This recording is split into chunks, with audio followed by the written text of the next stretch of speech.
HD.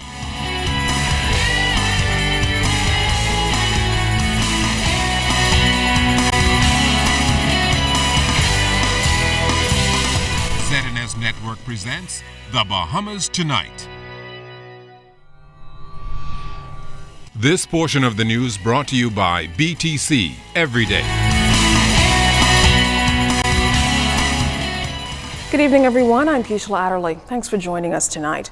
Topping the news, the Chief Justice is recommending major reforms for both the criminal and civil sides of the court during the opening of the legal year, as efforts continue to build a modern judiciary. Our Fern Carey has the story. Citing major abuses of the legal system, such as trial delays and long waiting times for judgments, Chief Justice Sir Hartman Longley said these issues must be urgently addressed.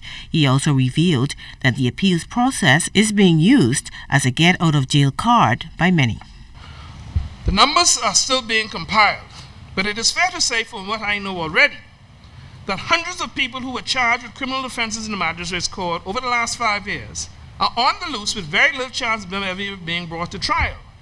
Warrants for arrests are not being executed and bails are not being enforced. The administration of justice is being abused with impunity. These matters, several hundred criminal matters and several thousand traffic warrants just in the last 5 years. Imagine the impact of that. I'm told that the vast majority of these warrants are never executed. But I had a courage to look at one of the lists and saw a name of a person who had been walking around town with impunity. These cases are never heard again. Justice is not only delayed but denied. The Chief Justice noted that outstanding warrants are also becoming a growing challenge on both sides of the court, and he called for a more effective warrant execution unit.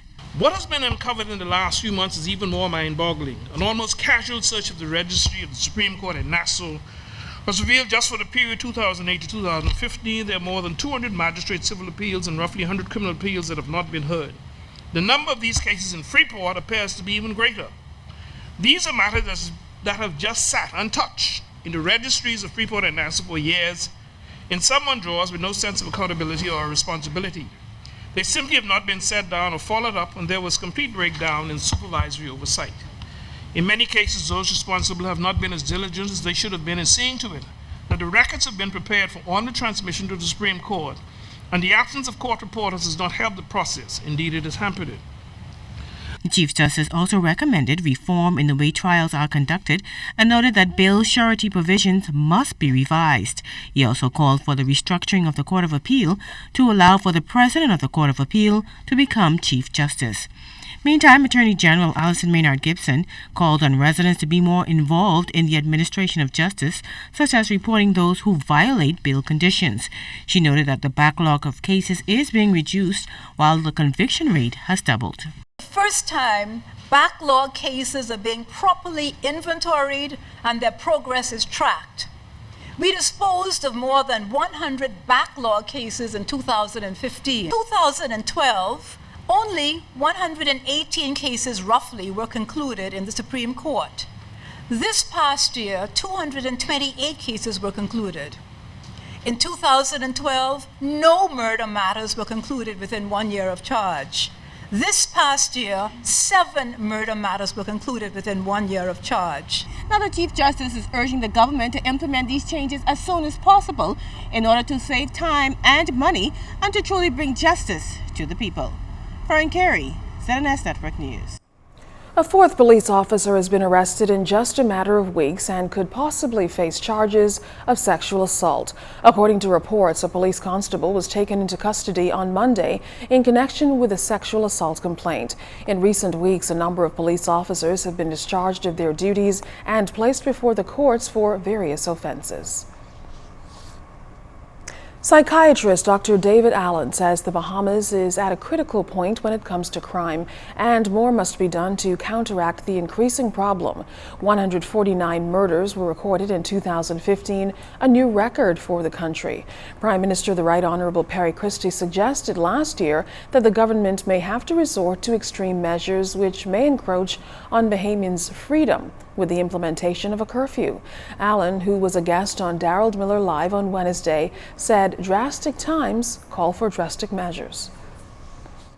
There are certain pockets of violence, And I've called that you have to look at curfews, but more than that, you may need mobile police stations. Either some containers in those areas where the police can be there. There's no doubt from my work, when the police come around, it does have an effect on the community. But my point is we can't keep on going like the way we're going, because a little 7 miles by 21 Island, recording 149 murders, it makes your heart worry. And it creates fear. And so what happens after dark, you see people rushing to get home. You see people running through red lights. People don't want to come outside anymore. People don't want to go to church anymore. Now, Allen says a society which lives in fear is a paranoid one where there's no trust. While there's been much controversy over capital punishment, with the London-based Privy Council ruling it should only be used in instances of the worst cases, Allen says because it's on the law books, the country must come to grips with it, or it shouldn't be there. The point is that it has to be finally worked out. It's not worked out. Let me see if I can get it. When it's not worked out, it creates ambivalence. And it's not worked through. And so what I find right now, when I discuss it, just creates a total confusion. If you know of a crime, please call Crime Stoppers at 328-8477. You can also use the toll-free number 242-300-8477. You can also check their website, www.crimestoppersbahamas.com. Let's stop the crime before it's your time.